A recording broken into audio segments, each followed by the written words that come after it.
সকাল সকাল ঘুম থেকে উঠে এই দৃশ্য দেখতে হবে কখনোই কল্পনা করি নাই।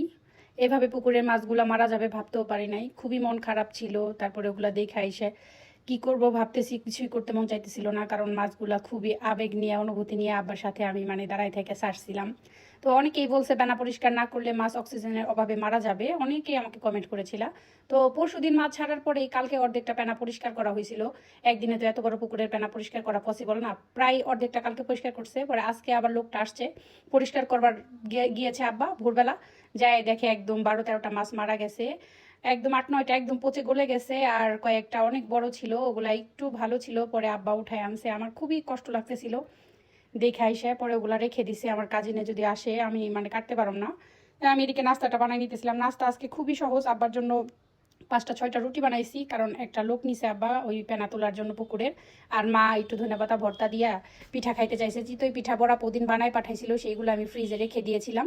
তো সেই ফ্রিজে রেখে দেওয়া পিঠাগুলাই আমি এখন ভাতের উপরে দিয়ে সেদ্ধ করতেছি ঝালি দিয়ে। আমি একটুখানি ধনেপাতা ভর্তা বানাই নিলাম, এটা বিলাতি সোয়াস পাতা বলে।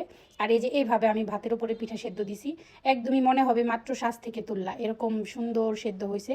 তারপরে মা আর আমি একদম গরম পিঠা ধনেপাতা ভর্তা দিয়ে দুজনে খেয়ে নিতেছি। মার সাথে এক প্লেটে নাস্তা করতেছি। আসলে তোমরা তো জানো আমার মার ডান হাত, ডান সাইড পুরাই প্যারালাইজড, কোনো রকম লাঠি দিয়ে হাঁটে। তো মা এরকম খাবার অনেক পছন্দ করে, ধন্যপাতা ভর্তা, তারপরে চাপটি, তারপরে তোমার এই চিতই পিঠা। তো পিঠাগুলো আমি সুন্দর করে ফ্রিজে বক্সে রেখে দিয়েছিলাম, আজকে বের করে ভাতের উপরে দিয়ে সেদ্ধ করে নিয়েছি। খুবই মজা হয়েছে আলহামদুলিল্লাহ। এরপরে আমি নাস্তা শেষ করে আব্বাকে ডাকতে আসছি, আব্বার ইনসুলিন দিতে হবে, নাস্তা করতে হবে। আব্বা ভোরবেলা চা আর ডিম খেয়েছে, এখন আব্বা বলতেছে আসতেছি, কিন্তু সময় পার হয়ে যাচ্ছে, তাই আমি ডাকতে চলে আসছি। এই দেখো প্যানা অনেকটা ক্লিন করে ফেলছে আব্বা। যারা পুকুরে মাছ চাষ করো, আমার ভিডিওটা যদি দেখো তাহলে আমাকে অবশ্যই কমেন্টে জানাবা যায় কি কি করলে এই মাছগুলা মারা যাবে না। আমার খুবই খারাপ লাগতেছে আব্বা আর আমি পরশুদিন 30 কেজি মাছ কিনে এই পুকুরে ছাড়ছি, মাছগুলার জন্য খুব খারাপ লাগতেছে। কেন মারা গেল বুঝতেছি না। টানা তো কালকে এই অর্ধেকটা উঠাই ফেলছিল। অনেকেই বলে যে অক্সিজেনের অভাবে মারা যায়, কিন্তু অক্সিজেন তো পাওয়ার কথা, কারণ যে অর্ধেকটায় পানি তুলছিল আব্বা, পেনা তুলে ফেলছিল আব্বা, ওই অর্ধেকটা বাঁশ দিয়ে রাখছিল। তাহলে কেন মারা গেল এই মাছগুলা? কি কি দিলে পুকুরের সুন্দরভাবে মাছগুলা জীবিত থাকবে আর দ্রুত বড় হবে, অবশ্যই আমাকে কমেন্টে সবাই জানাবা।